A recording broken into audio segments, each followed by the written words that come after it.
Good afternoon and good evening to you, all of our friends and partners gathered here today from across the United States and around the world.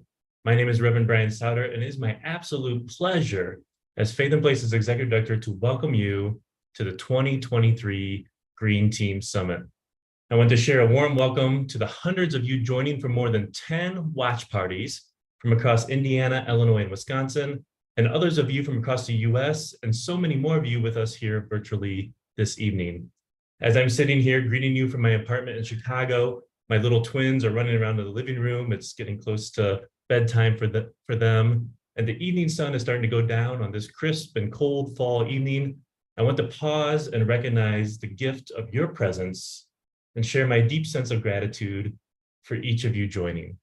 We gather today as a multi-faith community united by a common purpose, to face our ecological crisis with a community of support, wisdom, and faith, grounding us and strengthening us to navigate a quickly changing world.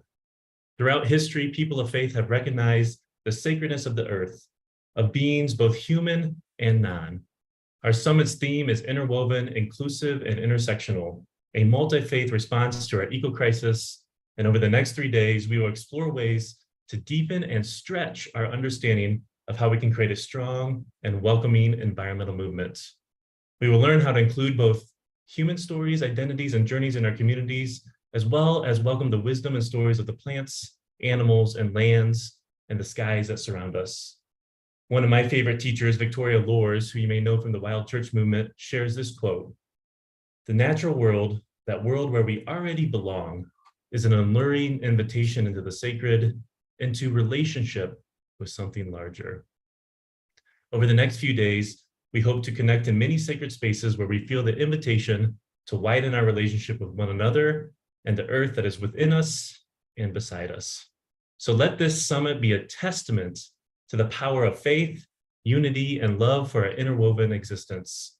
Let us inspire to take bold actions, to foster positive change and interwoven existence. Let it inspire us to ensure a greener and healthier world for all. So welcome, dear friends, to the 2023 Green Team Summit. Let us together make history and create a legacy of compassion and care for our planet. Now I'm pleased to introduce to you Michelle Liu, Faith in Place's Development Coordinator, who's going to invite a moment of gratitude for the many generous sponsors who made this event possible. Michelle? Thank you, Brian, and good evening, everyone. My name is Michelle Liu, and I'm a development coordinator at Faith in Place. Tonight, I'm excited to highlight a few of the many sponsors that made it possible to offer this event for free. Our Great Lakes level sponsor for all sessions of the Green Team Summit is the Presbytery of Chicago. At the Cardinal level, tomorrow's sponsor of the day is the Illinois Environmental Council. We also thank these organizations as Wild Indigo sponsors this year: ComEd, Elevate, Energility, the Gaylord and Dorothy Donnelly Foundation, Natural Awakenings Chicago, and Sunrun. Our leading individual sponsors at the Yellow Lady Slipper level are Marilyn Antonick and Karen and Bob Lewis. We'll be acknowledging Oak and Wood Orchid sponsors throughout the other summit sessions as well. We'll now play a video from our Great Lakes sponsor representative, Susan Hawkinson from the Presbytery of Chicago, to welcome you to tonight's celebration. Hi, I'm Pastor Susan Hawkinson, pastor at First Presbyterian Church of Deerfield and a representative of the Committee on Creation, Care, and Justice for the Presbytery of Chicago. We are so excited to be a sponsor this year of the Green Summit event being put on by Faith in Place. So let's get right to what I think binds us together, even before we've met, even before we've done great things together, both of which I hope are in our future somewhere. We are inhabitants of a single planet that is spectacular and abundant and endangered. We are a part of the population species human on that planet who struggle to share resources, to care for life-supporting systems that make living possible, and we live in a country that tends to value individual gain, power, and security over community shalom. But here, I think, is our wondrous superpower and strength as people of faith. Commitment to divine order, to the ways of God, to the purposes of God, to the love of God. Our shared confidence and hope in communion with each other and its possibilities, and a sense of responsibility towards God's purposes pleases us to be a force in helping to heal and make just what ails our planet and all people. As the Green Team Summit proceeds under the leadership of Leah Thomas this year, I am so excited to be learning alongside you and looking forward to collaboration and doing great things in the world and for the world. So let's get to it. It's a joy to be part of this community. Our thanks to Susan for sharing that message and to the generosity of the Presbytery of Chicago. I also want to thank each of you who gave when you registered. We're really so grateful for the generosity of our community and hope that the summit is meaningful and inspiring for you. With that, I will turn the floor over to Elena, who will provide an overview of our week together and a word of welcome.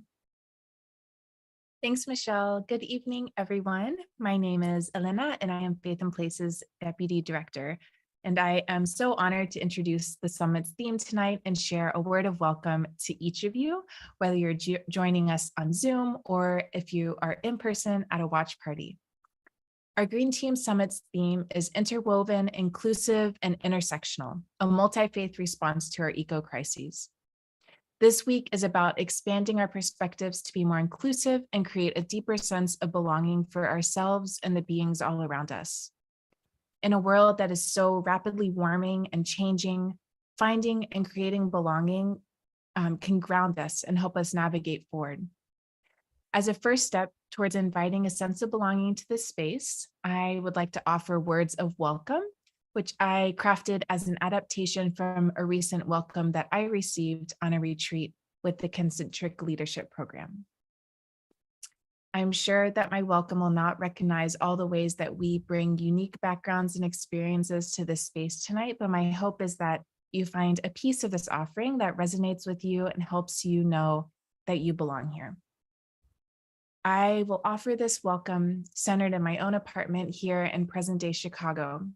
This city sits between the Great Lakes and the Mississippi River watersheds on lands that welcome the Potawatomi, Ojibwe, and Nadawa people, among many other Native peoples who traded and cultivated this land. I welcome those of you who are Indigenous to your homeland and to those who are not, as we learn together how to respond to the centuries of violence we inherited and live with the modern repercussions still harming communities today. Wherever you are joining from, I recognize the ways that the air we breathe and the water we drink are shared, the way our lands are connected. Whether you are a part of a faith or spiritual tradition, whether you find belonging inside or outside the walls of a house of worship, know you and your spirituality are welcome. We honor the wisdom and guidance our beliefs offer us and the ways they lead us towards one another in the earth.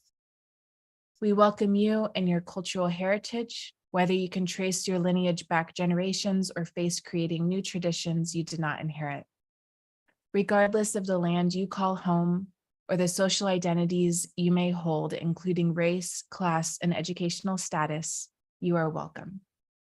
You are welcome if you live in a rural area, if you live in a city, or somewhere in between. All sexualities and gender identities are welcome. We welcome people of all ages, younger and older, whatever those words even mean. We welcome you, whatever your relationship status is, and whether you feel embraced by a community, you feel lonely, or a combination of both, you are welcome here. Parents and otherwise, those from big families or no families, you are all welcome. We greet those who support us to be here and our loved ones who aren't with us, but who we carry in our hearts. We welcome the diversity of abilities that are with us today. We welcome your bodies and bodies of all shapes and sizes, of all abilities and challenges, those living with a chronic medical condition, visible or invisible, mental or physical. You are welcome if you have been connected to environmental care or justice work for decades, or if today is the first day you are joining an event like this. We welcome vegan and vegetarian and meat eaters, those who fly on planes and those who don't, those who live zero waste and those who don't. Wherever you stand on the political spectrum, left-leaning, right-leaning, center-leaning, disinterested, or those who reject the current political system altogether, we say welcome. We welcome you if you come from a peaceful place or if violence and war is an ever-present and exhausting threat. We welcome the non-human beings in our midst, the birds in the trees singing as the dusk carries their song further, and the many furry mammals scurrying like rabbits and raccoons, foraging for food to prepare for the changing seasons, to the spiders busy building and repairing their webs. You are welcome. To the many more connections, identities, practices, and beliefs we may hold, may I extend welcome. We are honored you are with us and hope to create a sense that you belong. As our speaker who will be with us on Tuesday, Christy Drutman shares, everyone comes to this space from a different set of upbringings, values, and needs. And that means people should be allowed to critique, to challenge and improve the pathways forward towards a more sustainable future. This will create the conditions for a more just and inclusive transition overall. This week, our agenda will guide us through different ways of becoming more welcoming as a community, both growing our inclusion of people and how we work to address our ecological crises and expanding our worldview. From human-centric to being in relationship with all beings and the land, and even welcoming all parts of our own being, nurturing our eco-anxiety and practice together. As we work to create that space, I will briefly highlight the agenda over the next 3 days so you can know what to expect. And just so you know, all the recordings as well as resources that we curate on each topic will be available after the event if you can't make it live. So Monday, we have a lunch session, which will explore intersectional frameworks. And then Monday evening, tomorrow evening, we are going to have a session on federal funding opportunities for houses of worship. Our Tuesday lunch session will explore eco-anxiety and practices that can hold that. And then Tuesday evening, we're going to have a candlelit vigil. And then Wednesday evening, we're going to wrap up the week. Our keynote speaker tonight, Leah Thomas, wrote a book that we'll be hosting a book club for. So you will be invited to join our book club discussion on Wednesday night. So if you are joining a keynote at a watch party and haven't registered yet for the actual Green Team Summit, you can go ahead and do that through the QR code on your screen, which you can scan with your phone, or you can visit greenteamsummit.org. Or if you are at a watch party site with a Faith in Place staffer, they can help you get registered as well. So don't forget to register so you can join us for the rest of the week. And then if you are registered but have friends or family or other members of your faith community that might be interested in one of the upcoming sessions, please feel free to invite them. It's not too late to register. People can register throughout the week to join any of the sessions. With that, I would like to welcome the amazing speaker we have tonight, Leah Thomas.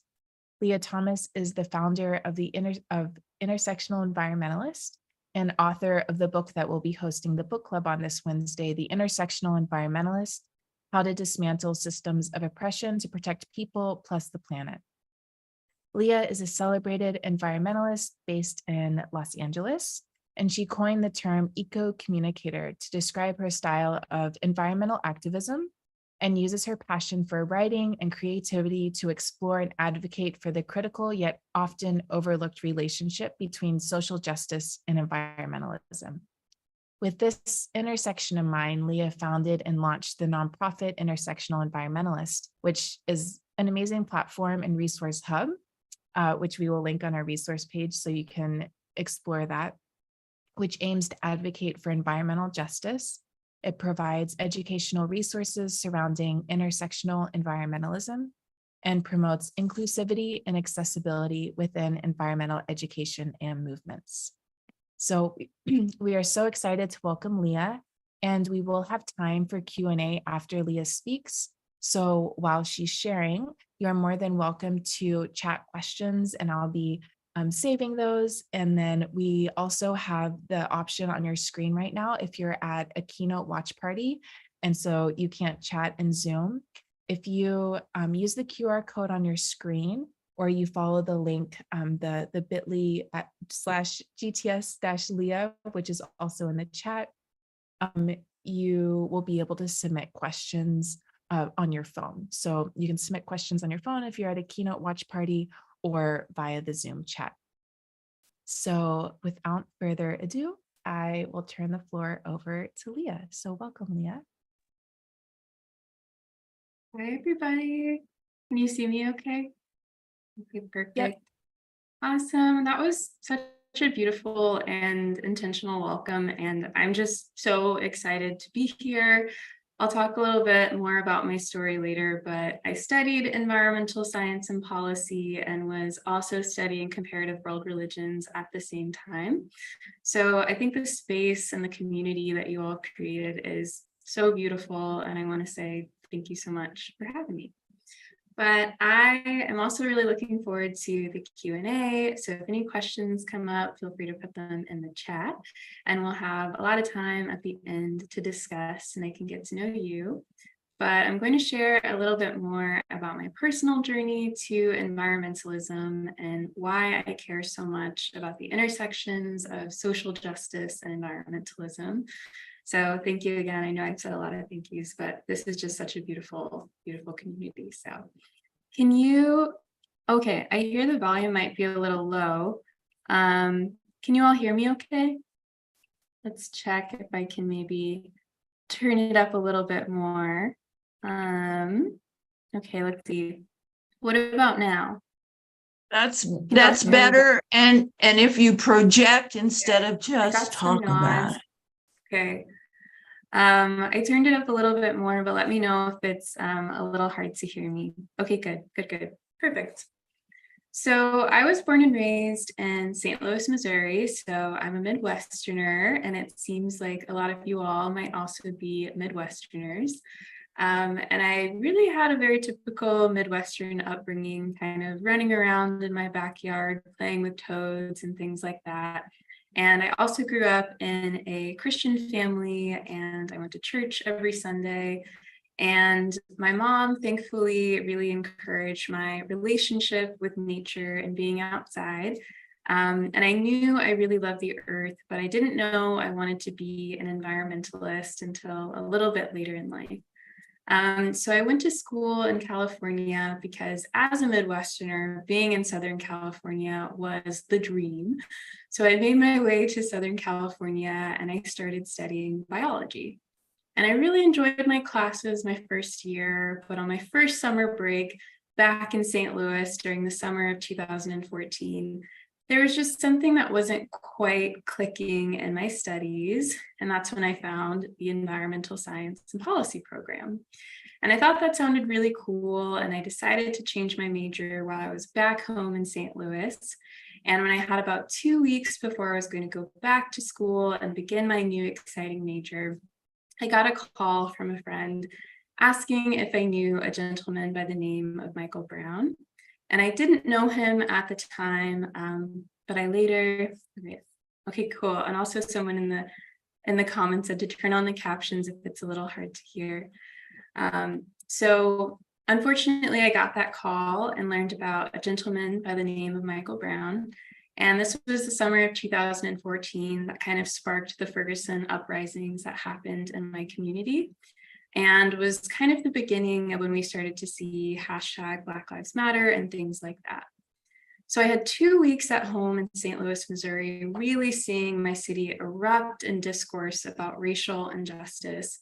And then I had to go fly off to California, far away from my community and my family and friends, and begin my first classes as an environmental science and policy student.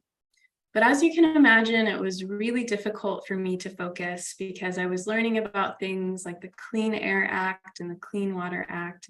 And I was also the only Black student in my classroom. And it was really hard for me to focus because I kept thinking, okay, what's the point of the Clean Air Act if there are communities like mine back home in St. Louis, Missouri, and Ferguson that not only are dealing with racial injustice, but also are dealing with environmental injustices, and that same community doesn't have equal access to clean air and clean water and things like that. So that's how I found my way to learn about environmental justice, which is that intersection of social justice, racial justice issues, and also seeing which communities are being impacted the most. However, it wasn't mandatory in my environmental education to learn about that intersection and in a lot of environmental programs around the world. So I felt really alone at the time because I knew I wanted to help my community back home, specifically at that intersection, because in my mind, I thought, okay, I really want to make sure people have their basic environmental human needs met. That should be rights, things like clean air and clean water. And I was stumbling across really startling statistics, like 70% of African Americans in the United States don't have access to clean air, and they're living in counties that frequently violate federal air quality standards. So I was finding time and time again that the same communities that were being impacted by racial injustice and other injustices in lower income communities were also being plagued with environmental hazards and toxins. So the following summer after Ferguson, I decided to be a park ranger. I was really enjoying my time outside, and I really needed to heal from the aftermath of everything that was going on the previous year. So I made my way to rural Kansas, and if anyone in the audience has ever heard of Nicodemus, please leave me a comment, because it's one of the least visited national parks in the entire National Park Service system. But I knew I wanted to be outdoors and just learn a little bit more about some of these cultural and historic sites within the National Park Service system. And then I also applied really late, so I wasn't going to get into a place like Yosemite. But that time in Kansas really changed my life, because Nicodemus National Historic Site is the first town west of the Mississippi that freed African Americans went to after slavery. And with their bare hands and any tools that they could find, they created dugouts in the dirt. They slept in the mud until they could build their own homes. They looked at the stars. They built their own churches. They built this thriving community with churches and schools and post offices.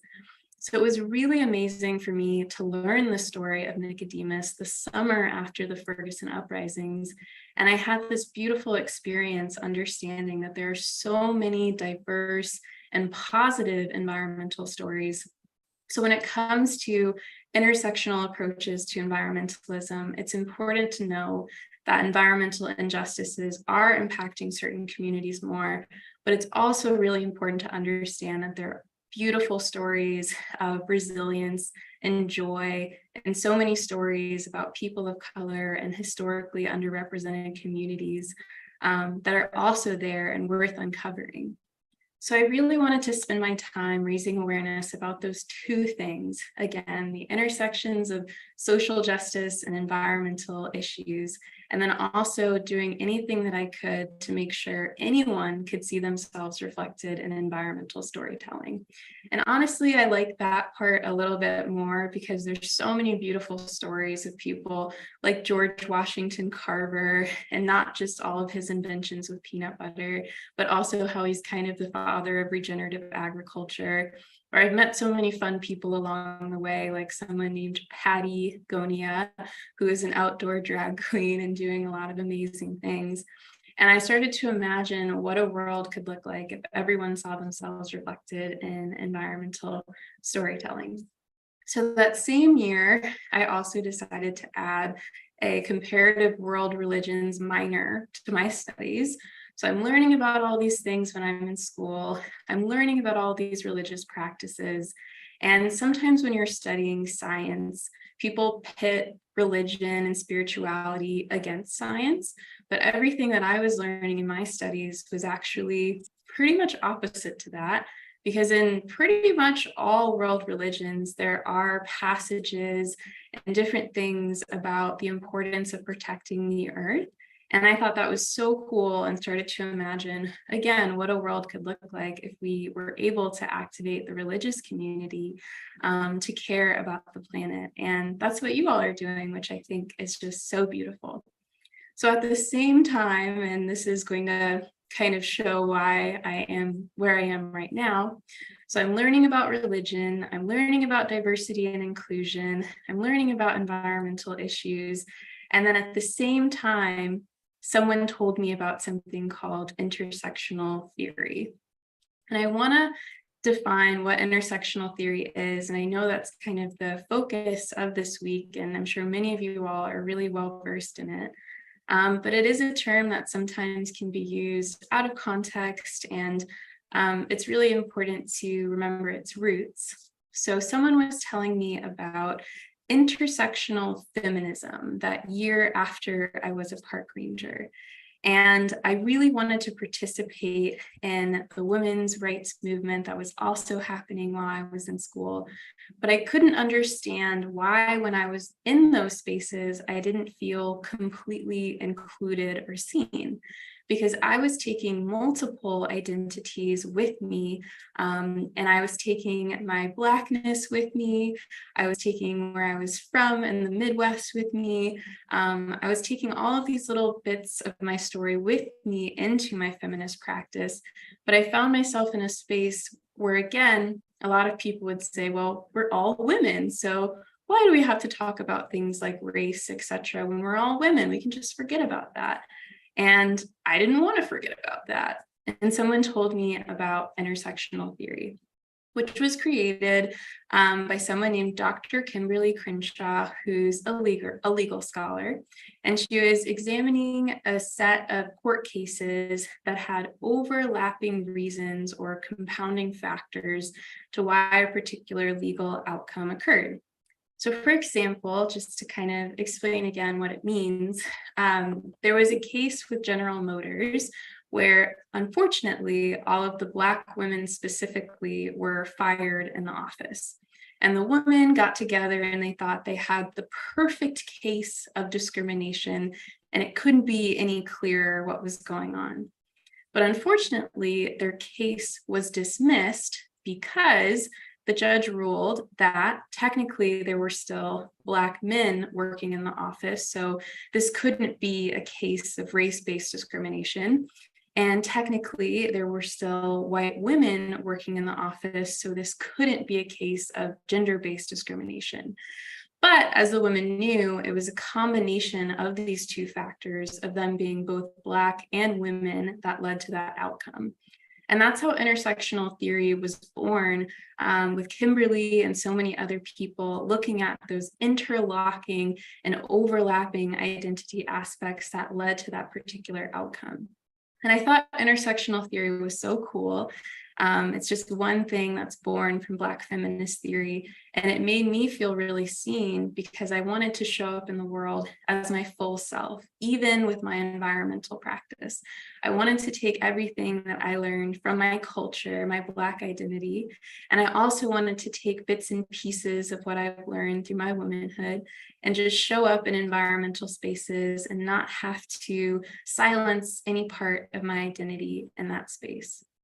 So when I saw how intersectional theory was applied to feminism, and when I was learning so much about religion and wealth inequality and racial inequality and so many of these things in school, sometimes it felt a little overwhelming, and I really wanted to advocate for racial justice in addition to environmentalism, and I didn't want to separate the two. So that's something I held along with me. And the following summer, I was another park ranger at another park in DC, which was really fun. And then I wanted to go into environmental communication specifically, because I realized the environmental and the conservation movement kind of needed a communications update. There were a lot of people, when they were thinking of what a climate person looked like, they specifically envisioned someone like Al Gore that was telling them that the world was on fire.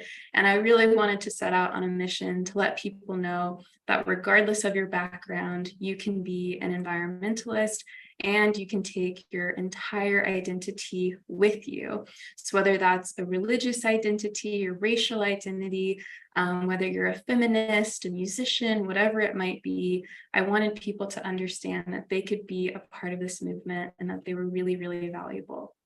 So I started to work in environmental communications for a little bit. And I worked at a company called Patagonia, which was really fun, on their communications team. And I was at my dream company at this point. I had graduated college, and I thought I would be there for the rest of my life. And then the year 2020 happened, which I'm sure we all remember too vividly. But 2020 happened, and we again were met with a moment and a call for racial justice. And it had been 6 years since the events of Ferguson that happened in my hometown. And I was really frustrated because I couldn't understand that in 6 years after the Ferguson uprisings, and we were in the year 2020, there were a lot of people in the environmental community when met with extreme racial injustice and a new emerging movement for racial justice, didn't know if they should participate in that movement and didn't understand what environmentalists' place were in that movement. And I really wanted to meet that with compassion, because I started to understand, like I mentioned earlier, there are a lot of environmental programs all around the country and all around the world that you don't have to learn about social justice in order to consider yourself an environmentalist or get an environmental degree. And when you Google environmental films or things like that, you'll find a lot of conservation films, but you won't find nearly as many environmental justice films that are talking about that intersection. So I posted on social media, of all places, a definition for an intersectional approach to environmentalism, similarly to intersectional feminism, where if you want to be an environmentalist, it's really, really important to look at things like who is being impacted the most by a particular environmental issue. And we can't just ask the question, okay, what is the environmental problem? We need to follow up with, well, who is it impacting and who is carrying the burden of this environmental hazard? So I wrote a definition in my bedroom. I was trying to be as concise as I could. And I came up with intersectional environmentalism is a type of environmentalism that advocates for all people and the planet. And it's a type of environmentalism that doesn't ignore who is being the most burdened by environmental issues and ensures that they have a seat at the table in environmental movements, education, and policy. Because when that doesn't happen, the same communities that are impacted by wealth or racial injustice or whatever it might be are also the most impacted by environmental issues. And that's something we've been seeing for decades and decades. So to rewind a little bit historically, and then I'll catch up to what happened in 2020 and where I'm at right now. I started to realize that the movement for racial justice and also the climate strikes that were happening at the same time, it wasn't the first time in history that we were seeing a major movement for both racial justice and environmentalism. So if anyone remembers the first Earth Day, feel free to leave a comment. But let's go back to the 60s and go back to the civil rights movement for a second. So we started to see a lot of civil rights organizing in the 60s, major actions for civil rights and things like that. And then towards the end of the 60s, we start to see an emerging environmental movement that utilized a lot of the tactics that civil rights organizers used, from civil disobedience and having major protests and advocating for policy reform at the same time. So then we have, because of that organizing, there were 20 million people around the world, many of whom were very inspired by the civil rights movement and the laws that were passed during that time, wanted to do the same thing to show up for the earth. And because of their organizing, we have the Environmental Protection Agency and most of the really significant environmental policy that we have to this day. So the Clean Air Act was created, the Clean Water Act, and so many other major pieces of environmental legislation happened in the late 60s throughout the 70s because of that move for that movement for both racial justice and environmental issues. However, because a lot of civil rights protesters at that time were mourning the loss of many of their leaders, the Earth Day movement and that environmental movement at that time didn't necessarily prioritize topics like worker safety and worker rights, which was also an emerging movement that was happening at that time, or the need for racial justice in the context of their larger environmental fight. So even though we had the Environmental Protection Agency, Earth Day was declared a national holiday all around the world in so many different places, and we have over 15 pieces of environmental legislation that they now call alphabet soup, because everything was like CAA, CWA, so many pieces of legislation, it was hard to keep up. Unfortunately, racial justice and income justice and all of those sorts of things weren't embedded into those environmental policies because a lot of those civil rights organizers didn't have a seat at the table. So then that's what brings us to the 80s, where the environmental justice movement started, something that a lot of people to this day don't know a whole lot about. But there are a lot of racial justice organizers during that time that said, hey, okay, you all are actually diverting this waste. You passed all these laws to clean up neighborhoods, but you're just diverting this waste into Black and brown and low income communities. And this is causing something called a toxic donut. That's what Hazel M. Johnson, the mother of environmental justice, called it, where Black and brown and Indigenous and low income communities across the United States were living in a circle of toxic waste, where they had landfills in their neighborhoods, highways built in their neighborhoods, toxic waste sites, and the air quality wasn't so great, etc. So that's when they said, hey, okay, this is not a success for the environmental movement if justice is not considered. And in the 80s, that's when the terminology environmental justice began to develop. So I think there's a lot that we can learn from what happened in the 60s and 70s and 80s of what movements look like and what environmental movements look like when they aren't inclusive of the people who are the most impacted by racial injustice and environmental injustice. Because we start to see policies that are not comprehensive enough and don't protect all people, and they continue to be burdened. So if we fast forward to 2020, when we're in another time where there was extreme racial justice organizing, from the Stop Asian Hate movement to the Matter for Black Lives, there's also health justice movements that are happening because of the pandemic, and so many movements that are happening at the same time. Also, we see thousands and thousands of students that for years were striking on Fridays and not going to school because they want to protect the earth. And there is also the March for Science and so many things that are going on at that time. And I think it's really important to ask ourselves, how can we not repeat what happened in the 60s and 70s? So our environmental movement can meet social justice movements, find those intersections, and be even stronger in numbers. So calling for an intersectional approach to environmentalism, back to my Instagram days. So I posted that on social media in the summer of 2020, saying, okay, racial justice people and environmental people, can we unite? Because there are so many intersections, and I want to make sure that the same communities that are most impacted by social injustice don't continue to be burdened with environmental hazards.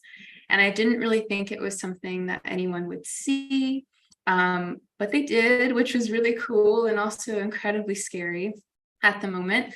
But I posted it on social media, and hundreds of thousands of people all around the world, including some of the environmental organizations I had looked up to my entire life, like the Sierra Club and WWF and so many other organizations, were saying, you know what, the moment is actually now for the environmental community to invest in social justice.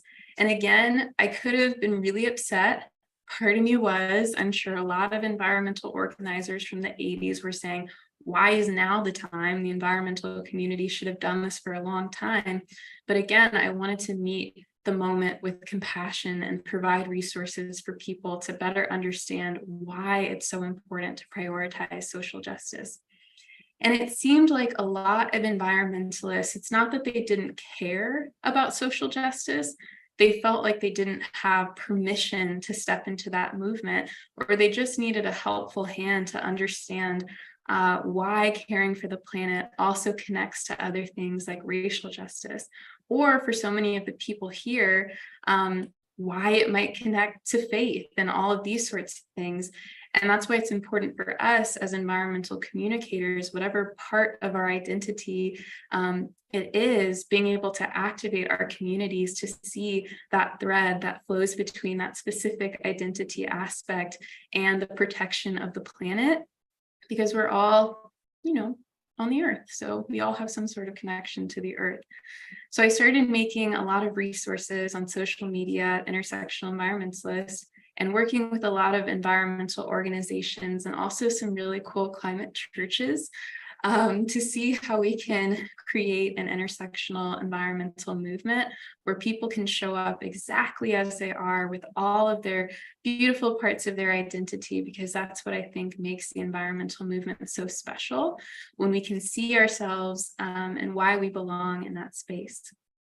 So after that, I also started working on the book, which I know you all will be using for the book club, the Intersectional Environmentalists, How to Dismantle Systems of Oppression to Protect People and the Planet.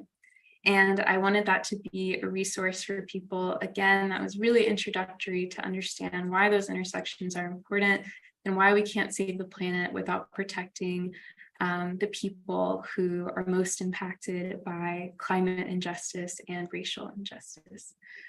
So I saw Michelle pop up on the screen, so we might be here at time for a Q&A.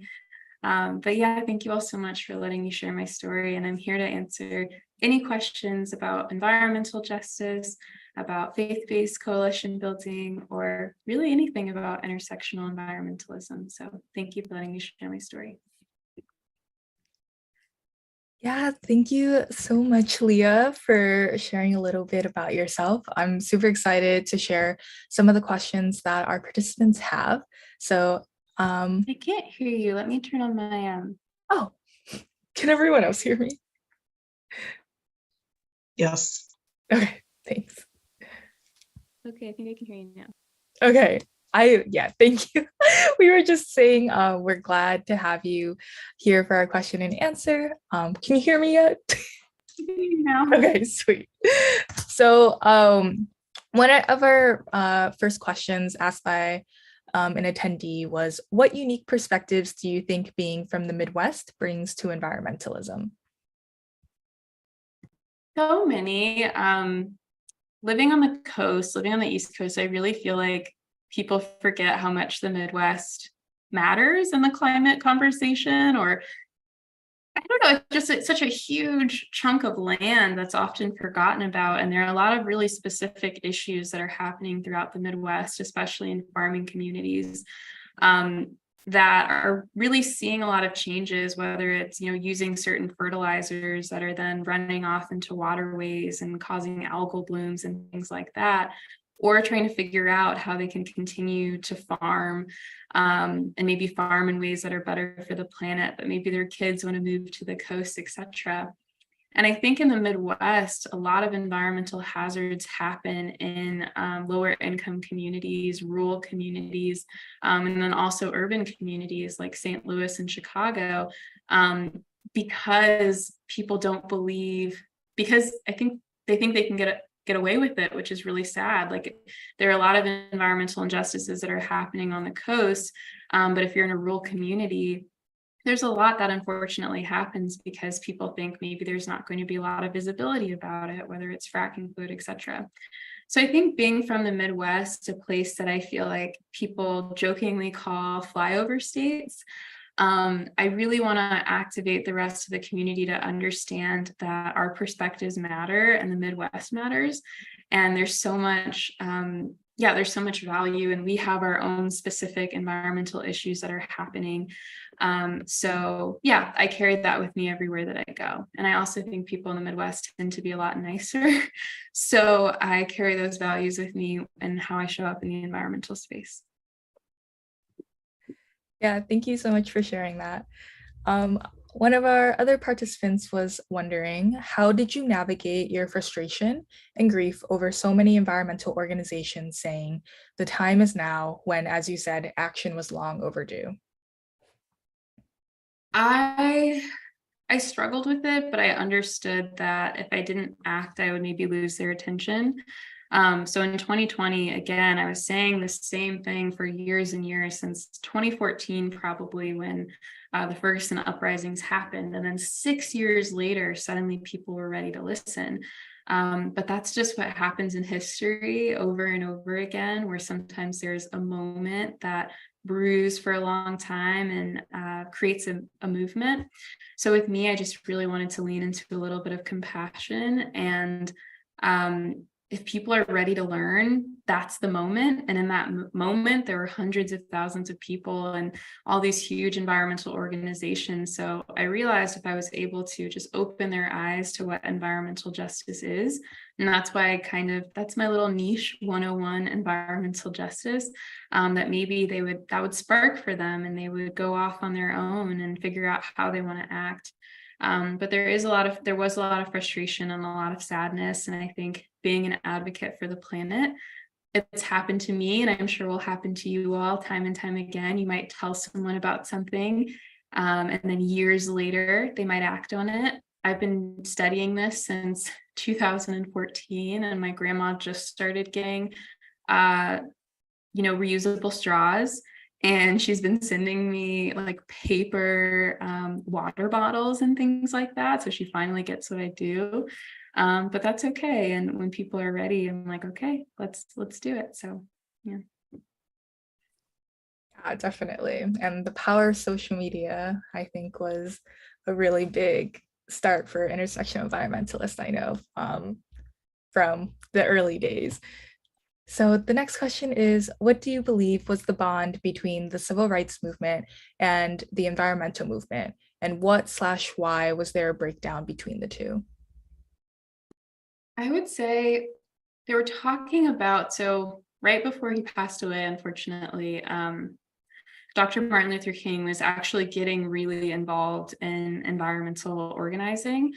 And worker rights organizing, which had a lot of intersections, but the terminology environmental justice wasn't used at that time. And then also a random fun fact, the font on my book is called Martin, and it's from the environmental protest that he went to for worker rights right before he was assassinated. And it was a protest again where there were workers, primarily African American and lower income workers, who were being exposed to harsh chemicals and pesticides and things like that.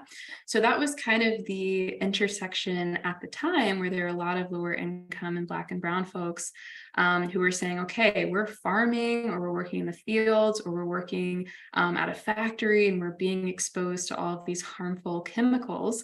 And those same chemicals are also being released into waterways and things like that. So that was the intersection. However, because of the loss of so many civil rights leaders, they were mourning. And then there was also the passage of pretty significant civil rights legislation at that time. So I think for many, they felt like, okay, maybe the movement, it's not like it's over and there's still more to gain, but it felt like, the movement was kind of wrapping up at that time and shifting in a different way. So that really created a lot of space for the environmental movement to grow. And the environmental movement really grew because of books like Silent Spring by Rachel Carson. And there are a lot of moms also at that time that were getting worked up about what was going on in the air and in their waterways. And there was a photograph of a lake that was on fire at that time that sparked kind of nationwide outrage. However, the environmental movement just had a different demographic of people. Rachel Carson, for example, inspired a lot of some even Midwestern, but a lot of like white mothers in the suburbs. So a demographic that hadn't been activated in that way for activism, but because they were thinking about their families, etc. So I think that's also why it was a slightly different distinction in who was involved in the movements. But by the 80s, I think they started saying, oops, maybe we could have combined those and had better policies and things like that. Great. The next participant was wondering, despite all the grief we feel as climate advocates, what makes you feel hopeful for the climate movement right now? I feel really hopeful because sometimes when you're living in a moment, you don't realize how significant it is. But even since 2020 and that call for an intersectional environmentalist movement that was going on by so many environmentalists around the world, in just 2 or 3 years, we have the first Office of Environmental Justice. And we also have an environmental justice advocate who's the head of the Environmental Protection Agency. And for the first time in history, there's over $1 billion specifically that's going to environmental justice organizations. And then I talk to universities all the time that are updating their curriculums to include environmental justice. Even at UCLA, all of the first year students right now the theme is intersectional environmentalism. So regardless of your major, when you start your studies at UCLA, you're learning about intersectional environmentalism. So I think for Gen Z in particular, it makes me so happy that they get to exist in a world where intersectional approaches to environmentalism or even other topics like healthcare, et cetera, and social justice, it's all intersectional for them. So I feel really hopeful. We're seeing a lot of really significant environmental justice policies passed, funding, et cetera, and that's what gives me a lot of hope. Definitely. Thank you for sharing. And that's awesome about intersectional environmentalists being a read for UCLA. That's awesome. The next person was wondering, how have you seen the church be a catalyst to inform and lead for change in partnership in the local community? Oh, that's a great question. So even the origins of the environmental justice movement, it started at a Christian gathering of environmental justice and religious leaders, which I think is so cool and a part of environmental justice history that I don't think gets out a lot. And a lot of folks were kind of activating for environmental justice at their churches because maybe they were seeing higher instances of cancer, certain illnesses, and really wanting to investigate what was going on. So I think the history of environmental justice, that's a fun, I kind of want to write an article about it now, but that's like a fun piece of history that I feel like is left out. And just imagining how churches can be these gathering spaces for community action and people to come together and say, this is what's going on in our community, and here's how we can, create a change together. So I think that's amazing. And then I've also talked to a couple churches that I would call climate justice churches, some of them that are based in the Midwest. And I think it's great when there can be that reframing that almost takes, and again, political identity is important. And I understand that's an identity aspect to some people. But I think when the earth becomes the least political as possible, that's great. And I think there are a lot of churches that are really referring to their religious doctrine to say, look, we should be protecting the planet because we believe it's God's creation or whatever it is like that, and kind of taking the politics out of it. I think I've seen that go a long way. Thank you for sharing. The next participant was wondering, the environmental movement is still predominantly white. It's challenging to show up as your whole self as a person of color. Any words of encouragement? I have so many for you and I want to hug you. So I would say the mainstream environmental movement, the one that we might see in these nature documentaries and things like that, just to remember that that isn't like the whole movement. I think it was really funny. I was talking to Dr. Robert Bullard, who's the father of environmental justice. And I was like, I'm the only Black student in my classroom. And he was like, why didn't you go to a historically Black college? Because we talk about environmental justice all the time. And I thought it was really funny. And then I realized like my people are out there talking about environmentalism in their own way. And I really need to find those communities. And sometimes it's digitally. Because you might be in a school or in an organization that you might not feel included in, and it might take years or maybe never. But I started to find groups like Latino Outdoors and Outdoor Afro and Hike Club and all of these organizations that, again, were environmentalists, but in their own way. So I think finding those communities online or in person to really nourish your soul. And it is important to interact with other organizations, with folks who might not look like you. So even as a Black woman, I always try to think about how can I show up for Indigenous communities or, Latina communities, etc. So also being an ally to other communities of color, other historically underamplified communities. But I feel for you, and make sure you find those places where you can exhale, because the broader environmental movement is probably going to take a little bit more time for the demographics to shift a bit. Thank you. I definitely appreciate hearing that as well. The next person was wondering, how does intersectional environmentalism converse with eco-womanism? I love this. So my next book, I'm hoping focuses on ecofeminism or eco-womanism. I like that you, whoever this is, used the term eco-womanism, which I believe has roots in like Black feminist theory.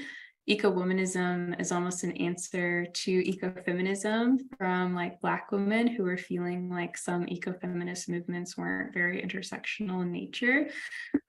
So I love that you use that terminology. But for those of you who don't know, ecofeminism or eco-womanism specifically looks at how a lot of societies that degrade and exploit the environment also have really high instances of gender inequality.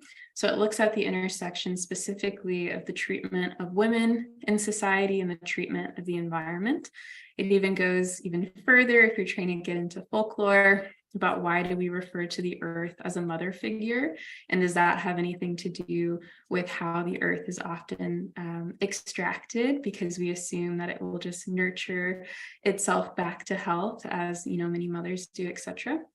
So that's what that intersection looks like, and ecofeminism is what really inspired me to expand it to intersectional environmentalism, because there's so many topics like disability justice, even talking about faith and how that intersects, income and how that intersects, where you're born, race, etc.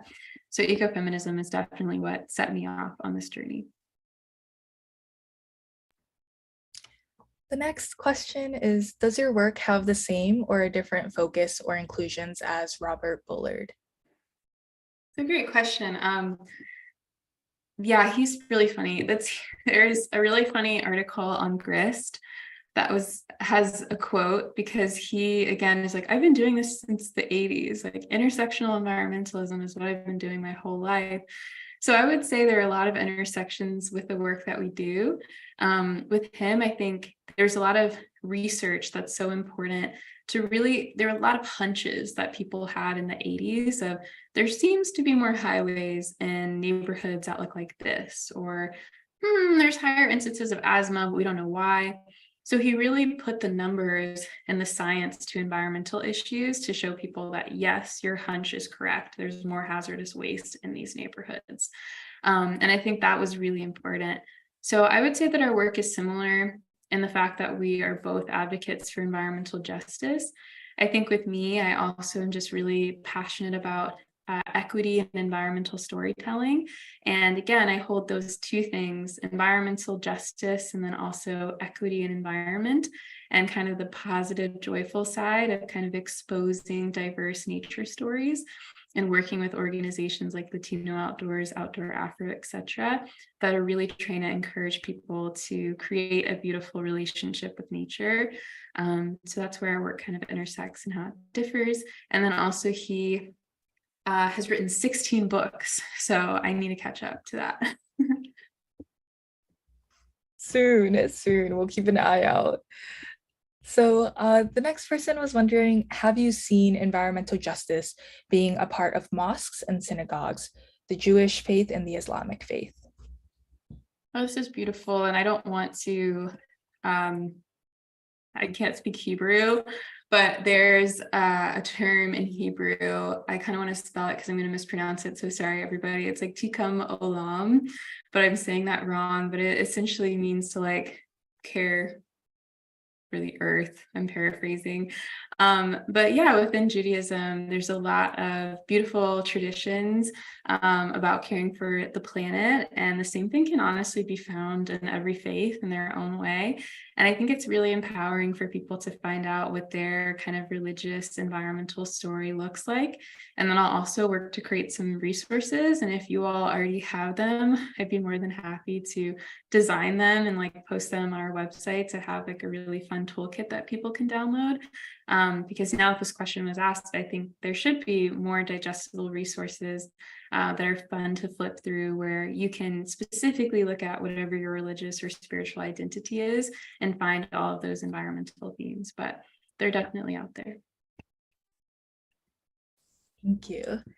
The next question is, how do workers' rights tie into environmental justice?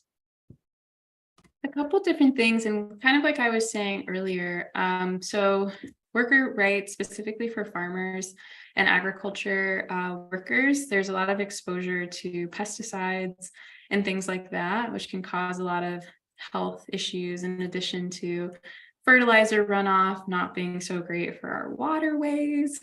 And I think, what year is it? Maybe 2014. I'm probably getting this wrong. In Toledo, Ohio, the city actually had to go without water for 3 days because fertilizer runoff ran into Lake Erie and made the water undrinkable because of an algal bloom, etc. So fertilizer can do horrible things for both people and the planet. And there's been a lot of movements for worker safety, specifically with agricultural workers, to make sure they're not breathing in toxic fumes, which has that intersection with, the environment and also the social justice issues, because a lot of agricultural workers are also not paid a living wage and are often exploited. And then also when we're seeing other issues, like people who are working and being exposed to fracking fluid, or working in a warehouse, and they're constantly exposed to like e-waste and different things like that. Again, being exposed to harmful chemicals that are impacting their health, and also the health of the surrounding environment and the pollution and things like that. Thank you. The next question is, are you seeing greater connections with Indigenous peoples who have been advocating for protecting the earth for decades? Absolutely. I think, and again, I feel for so many Indigenous communities that have been saying, like, we have the solutions to some of these issues, and then now, or maybe just being heard, or their ancestral wisdom is maybe being rebranded. So I'm a really big advocate for regenerative organic agriculture that replenishes the soil. However, that really is based off of a lot of Indigenous farming practices worldwide. So I think that they should also be included whenever we start talking about new solutions like regenerative organic agriculture. There's a statistic that Indigenous peoples make up less than 10% of the world's population, but protect over 50% of the world's biodiversity. So when asked who we should be listening to and who we should be amplifying and putting funding behind research and things like that, again, there are so many Indigenous communities that have answers and just need funding and resources and respect and a seat at the table. Definitely. And I just want to let everyone know that we have about 5 minutes left for our questions and answers. So please feel free to keep sending questions, and we'll try to get through as many of them as we can. So one person wanted to say, thank you so much for sharing your story. And how would I go about creating more awareness for the social/environmental injustices in my own community? I would say to start to find out what the environmental justice story is in your community. It looks so different from town to town. So again, it could be food injustice. Like if you're living in a really rural community, or like an Indigenous rural community, for example, like somewhere like Alaska, depending on where you are, your strawberries might be $20, or it might be really difficult to get fresh organic produce. Or even if you're in an urban area, that has kind of a lower median income, there's a lot of places that are struggling with food injustice and again, don't have access to fresh produce.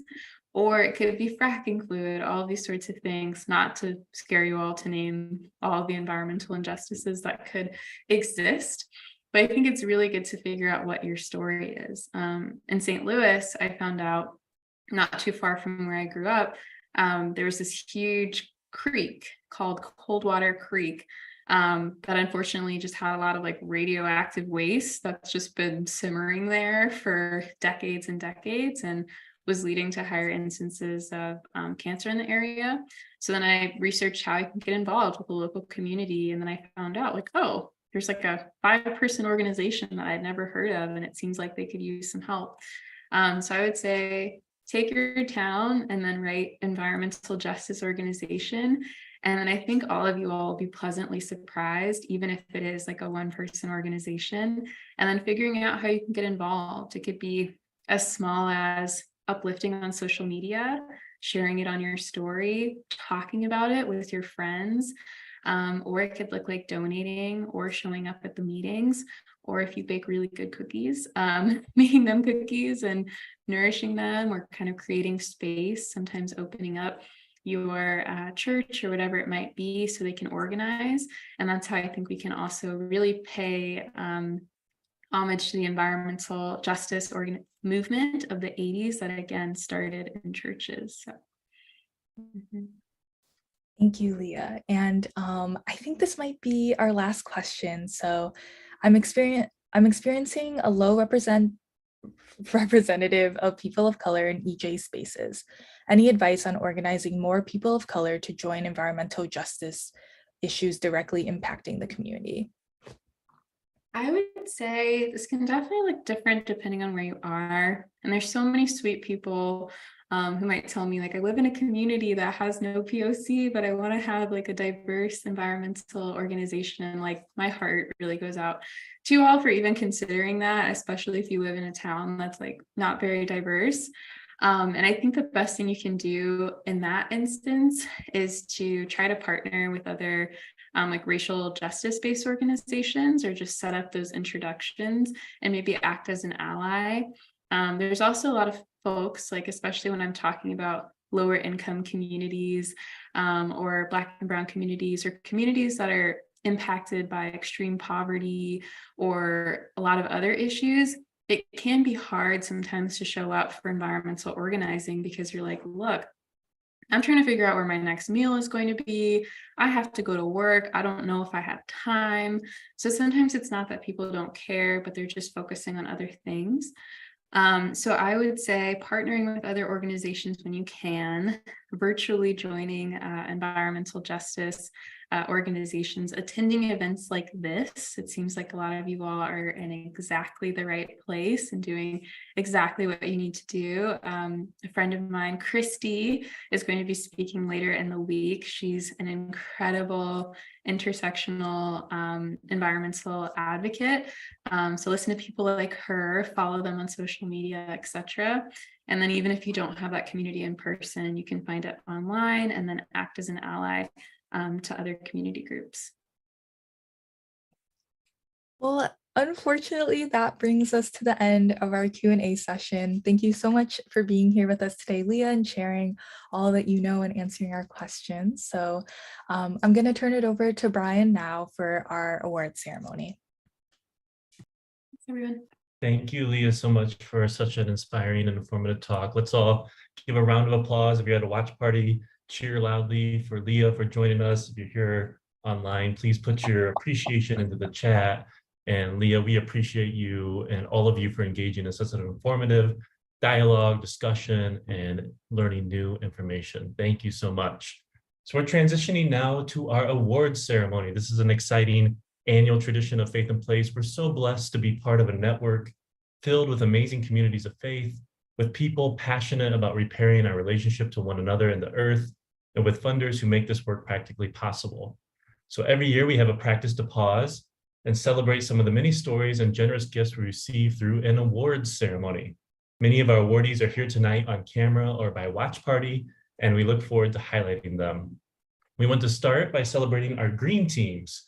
Faith in Place has 288 active green teams in our network. This means there's a core group of people at a house of worship who are meeting monthly, who are brainstorming how do they become environmental leaders in their community? How do they make our vision a reality? That when people come into the community, they say, who's leading the environmental movement? And people point to the local mosque, synagogue, church, temple, and they say, look at what the people, our faith, are doing to lead the way for environmental and racial justice. Green teams become a part of the Faith in Place network by applying in, and when they're accepted, because they have a core group of people and they're ready to implement Faith in Place's programs and advocacy efforts, they get assigned a Faith in Place staffer who becomes their official coach, a coach who works with them on a monthly basis to make that vision a reality. So we have 288 active green teams. We had a robust application process for awards tonight. And tonight we are giving awards to 7 green teams who are leading the way in their communities. I'll highlight each of them tonight by announcing who they are, their green team leader, and celebrating the Faith in Place coach that works alongside them. Now, the coaches usually give out these awards, but it so happens that the coaches are at the watch parties that are happening now in person. So because of this technology, that means you're kind of stuck with me to hear the announcement of each green team awardee, and just know and move your intention to the watch party where that local coach is going to be meeting with that green team, and they're going to be taking a picture together, and we'll all be celebrating together the awardees that are announced tonight. Now, the other thing I want to do as I announce our Green Team Awards, one of the key coaching tools we use at Faith in Place with our green teams is a document that you can find in the chat or in person at the Faith in Place tables called 10 Tips for Green Teams. These tips are the foundation of our Green Team coaching program. So as I talk to each of the coaches about our 7 Green Team awardees tonight, I asked them to share one of the 10 tips that their team really embodies. So I'll highlight that too as we go along. All right. Are you ready to give virtual and live applause for our winners? So first up, the Chicago, Illinois Green Team Award goes to St. Luke's Missionary Baptist Church. The leader there is Carol Williams of the Green Team, coached by Isioma Odom. And the Green Team tip they really embody, it's about justice for our neighbors. In order to have relevance, green issues need a neighbor's face. Y'all, this team on Chicago South Side engages the community at the local human level and connects Faith in Place with community meetings and events. Their vision is to be a great example for their neighborhood, knowing that when we connect environmental justice with social justice, both flourish and we all thrive. Let's celebrate the Chicago, Illinois Green Team Award, St. Luke's Missionary Baptist Church. Moving down to Southern Illinois, the Southern Illinois Green Team Award goes to Carbondale Unitarian Fellowship. Carbondale Unitarian Fellowship. Our leader there is Benita Powell, Green Team leader, coached by Faith in Place's Wade Halva.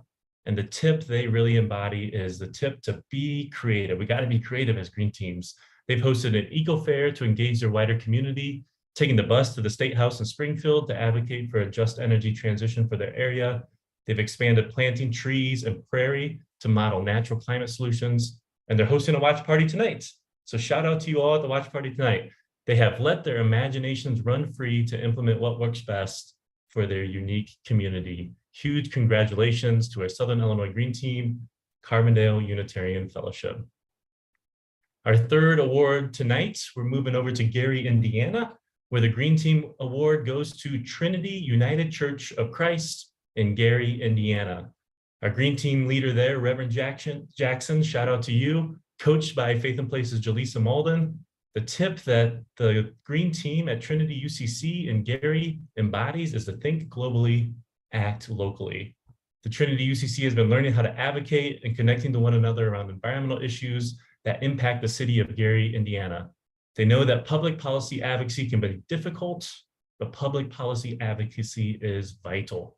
So while learning about the larger issues of food insecurity and sustainability, they've hosted regular food drives and connected a larger church through a campaign to reduce waste in their own building. Huge congratulations to Trinity UCC in Gary, Indiana. Our fourth Green Team Award, we're moving up to Northern Illinois, and it goes to First United Methodist Church of Waukegan. Shout out to First United Methodist Church of Waukegan, their Green Team leader there, Barbara Waller, coached by Faith in Place staff, Lashina Jenkins. They embody the tip connect your earth care to your faith. We as Green Teams, we've got to connect our environmental justice advocacy, our racial justice work to our faith traditions. At First Baptist, the Green Teams live by the wisdom, connect your earth care to your faith. They do Bible studies as a central part to this congregation's traditions. So the Green Team has followed that practice as the basis for the work that they do together. This very enthusiastic team is building a strong foundation for their work together, a foundation rooted in their faith, knowing that greening is an act of justice, faithfulness, and love. Amen. Congratulations to First United Methodist Church of Waukegan. We're now going to the suburbs of Chicago for our fifth award. Our fifth award goes to Countryside Church Unitarian Universalist. Shout out Countryside Church Unitarian Universalist. Green Team leader there is Victoria Hathaway, coached by Faith and Places outreach staff Dan Huncha. And the tip they embody, the Green Team tip, is to be tenacious and educate, challenge, and love. This is Faith and Places' oldest and most active team in the north and west suburbs. Countryside Church UU shows what's possible when teams live by the principles, be tenacious and educate, challenge, love. It's possible to achieve great things like having a question and answer session with a director at an environmental movie night, supporting the local food pantry with organic vegetable gardening, working with their elected officials along with park, school, and library districts on projects like a solar carport on a shared parking lot. They also sponsor their region's Youth Eco Ambassador Summer Program of Faith and Place, and they give generously to our organization from their annual fundraiser. They keep their goals in mind, they don't rush them, and they work with love, patience, and a teacher's spirit. We are zooming over to Central Illinois, where we're going to announce our Green Team Award goes to First Presbyterian Church of Springfield. Congratulations to the First Presbyterian Church of Springfield. The Green Team leader there is Susan Phillips, coached by Faith and Place outreach staff Aidan Meyer. The tip that they embody is to find allies. You got to find allies as Green Teams, and First Presbyterian Church's Green Team shows us how to find allies by strengthening and enlivening the work that we do together. They live out the principle. There are people around you, inside and outside your house of worship, who care deeply about these issues. Seek them out. This team reached out to other local congregations to strengthen food access for the city's homeless and to operate a community cooling center in extreme heat events. It gets hot. The church is an anchor community for a community cooling center. They joined hand with their worship team to host weekly Wednesday worship in their pollinator garden. They pulled together gender-affirming congregations in the community so that LGBTQ neighbors could find supportive houses of worship in Springfield. And last but not least, they signed a solar contract, which will be installed when their new building project is complete. Big congratulations to First Presbyterian Church of Springfield, Illinois. We're heading, last but not least, to Wisconsin to announce our Wisconsin Green Team Award winner goes to First United Baptist Church of Madison, Wisconsin. Huge shout out to our leader, Lynette Miller, coached by Alexander Maltrell and Faith and Place staff. They really embody the tip, the Green Team tip. You got to infiltrate your faith community. Our final Green Team Award goes to First Baptist Church of Madison, Wisconsin, which does this work with an eye towards the goal of infiltrating your faith community. Green is not just a subcommittee. It's not just 3 or 5 or 10 people in the house of worship, but it's moving and infiltrating the faith community to make sure that the whole faith community becomes a leader for environmental racial justice. Their energy efficiency work inside the church building is woven together with actionable recommendations for members at home, which is woven into the social equity initiative to donate a project home for homeless neighbors and advocacy for more renewable, cleaner energy. These are our 7 Green Team Awards. Thank you to each of you. Congratulations for embodying these 10 tips for Green Teams. We honor and celebrate these Green Teams.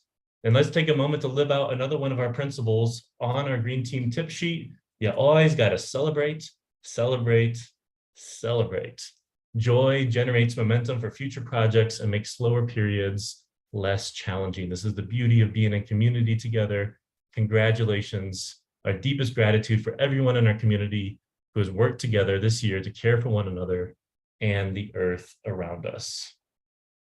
We have 2 more awards tonight that we want to spotlight. These are 2 very special awards.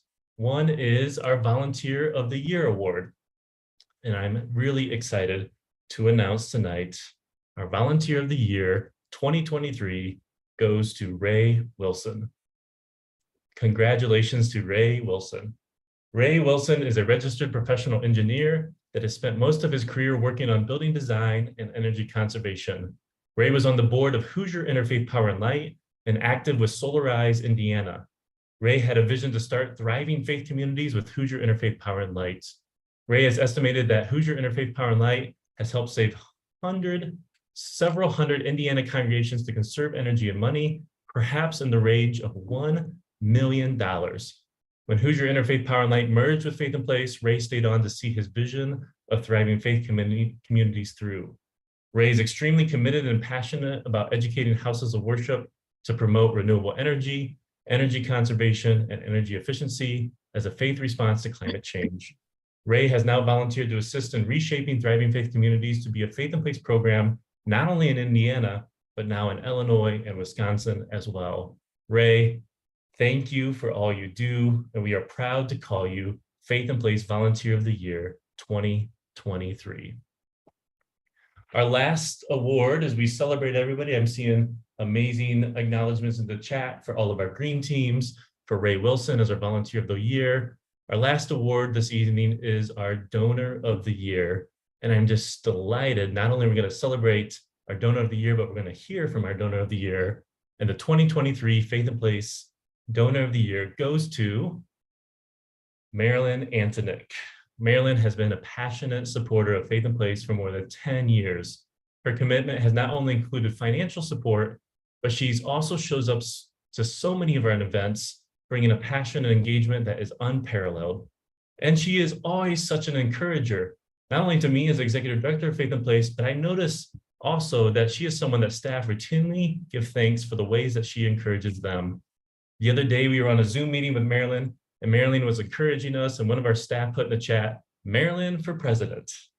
I couldn't agree more, and I'm so pleased to acknowledge Marilyn as our 2023 Donor of the Year. Marilyn, at this time, I'd like to welcome you to the virtual stage to say a word to all of us this evening. Marilyn? Thank you, Brian. I have supported Faith in Place since the early days of Claire Butterfield's leadership. Excuse me. We were blessed then, and we are certainly blessed now by the leadership of Brian Souter. I told him I just wanted to share a few minutes about why I give to this organization. Why Faith in Place? Well, first of all, I love the name. I live by the motto, bloom where you are planted.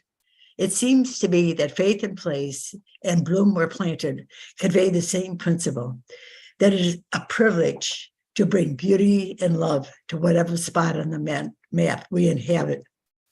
You know, there are so many really great causes for us to support.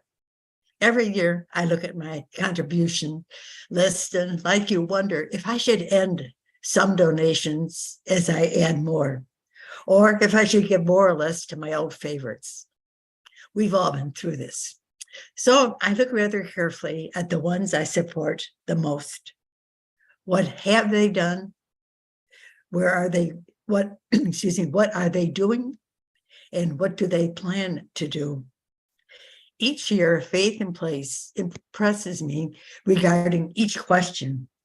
I'm so impressed by the board, the amazing staff, the programming, the dedication of faith communities, the talent, the commitment of green teams, the interfaith membership, the racial and generational diversity, the intersectional approach, and above all, the faith in action in a growing number of places. And one more thing, I give to Faith in Place, believing that someday this beautiful earth will no longer be my home. I'm going on to a new home, and when I'm gone, another generation will need to thrive and grow in the spot where I have bloomed these years. I want those new blossoms to be healthy and strong. And so I've included Faith in Place in my will so that places I love will continue to flourish. I suggest you consider doing that too. And together we can hope that the legacy we leave will continue to give our children, our grandchildren, and our friends and neighbors' children and grandchildren a chance to bloom where they are planted, with faith in place. Thank you. Thank you so much, Marilyn. You're such a joy. Thank you for sharing and for all your support. It's a supporter like you that allow us to partner with our green teams across Illinois, Indiana, Wisconsin, to coach them, as well as to provide resources and educational materials to our global faith audience. If you're inspired to support Faith in Place, you can give at our website. The QR code is on the slide or at the link in the chat. You can also give a check and talk with your local Faith in Place person at the watch party. They'd happily take that for you. As you all know, Faith in Place raises sponsorships to support putting on this Green Team Summit. It's been a fabulous kickoff tonight. So looking forward to our future sessions this week together. Thank you so much for each of you and for all of you who have given already. Our data and management coordinator, shout out to Liz, let our team know this morning that we are 91% towards our Green Team Summit goal, 91% of the way there. With over 200 of you here online and hundreds more of you at over our 10 watch parties across the US, if everyone takes a second to donate at a level of joy, give what you can that brings you joy, we will hit our goal for this week for the Green Team Summit. Thank you so much. I also want to shout out, I said First United Methodist in Lake County instead of First Baptist. I meant to say First Baptist. I see you all. Congratulations to our Lake County, Northern Illinois Green Team and the award you got. Sorry for that slip up. What a beautiful ecumenical multi-faith organizations that we have. Sometimes I get a little confused, but shout out to the Baptists and your award. Thank you again all for your support and for doing so. And I'll now turn the microphone back to Elena, our Deputy Director, to close us out for this evening. Elena? Thank you, Brian. Thanks, Marilyn, so much for what you shared. It had me tearing up, and I extend congratulations to all of the Green Team awardees and to Ray Wilson. Thank you for all of the ways that you are embodying everything that we heard tonight. I will wrap us up for the evening and just share a few more words before we close out. So I want to say thank you to Leah, that we were so honored to host her and all of the wisdom she shared, and remind all of you that we're going to continue kind of digesting. There are so many questions submitted we couldn't get to, but we will have a book club on Wednesday evening. And what we're going to do is break out into small groups of like 4 or 5 people with a Faith in Place staff person in each room. And even if you haven't read the book, we're making it, we're creating the rooms such that you can reflect on the quotes and the passages that we'll have shared there, even if you haven't read. So feel free to come whether you've read the book or not, but it'll be a great way to continue digesting everything that we heard with a small group of people. So you can also get to know some of the people in the audience. We will have on the screen now resources and links, as well as where we will upload the recording to tonight's event. We'll be doing that next week, but we've already added some resources to that page that you can access about Leah's work. And I got some requests to share the opening welcome I provided earlier. So I'm happy to share that. And I will add that to the page linked on the screen right now as well. So you can feel free to share that or adapt it for your community.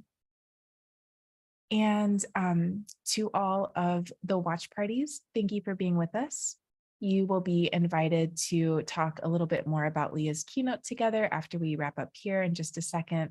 So don't forget, if you haven't registered yourself for the Green Team Summit, to do that so you can join the rest of the sessions this week. And to everyone, feel free to invite friends. We would love to welcome anyone interested in the topics for the remainder of the week. If you enjoyed today's discussion, I think you will love our next session, which is tomorrow, a lunch session, 11:30 Central, 12:30 Eastern will be the start time. And we will be welcoming 3 Indigenous environmental leaders and scholars. Tomorrow is Indigenous Peoples Day, and we will be celebrating by listening to the insights and wisdom of these 3 leaders. They will be exploring ways that our environmental movement can be very rooted in a Eurocentric approach, and how we can expand it, be more inclusive find ways to connect with the earth and to one another in a way that isn't rooted in many of the Eurocentric tendencies that have gotten us into the ecological crises where we are today. So I think it'll be a really interesting discussion, and hope you can make it live. And if you can't, we will have the recording available next week.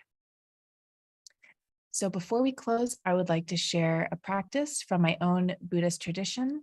And this was originally created by Warner Sangha, and it will be linked in the chat if you would like to share this practice as well with your own community. This is a practice called the dedication of merit, and it's a practice of release. So in Buddhism, we are invited to not hold tightly to anything, whether it be material, emotional, or even spiritual. So in that sense, we dedicate the merit, or we offer whatever good we may have gained during the session, whatever we may have learned, the inspiration we have felt, we offer that to the benefit of others. So that is what this practice is, and you can see it on the screen, and I'll just read that. May all places be held sacred. May all beings be cherished.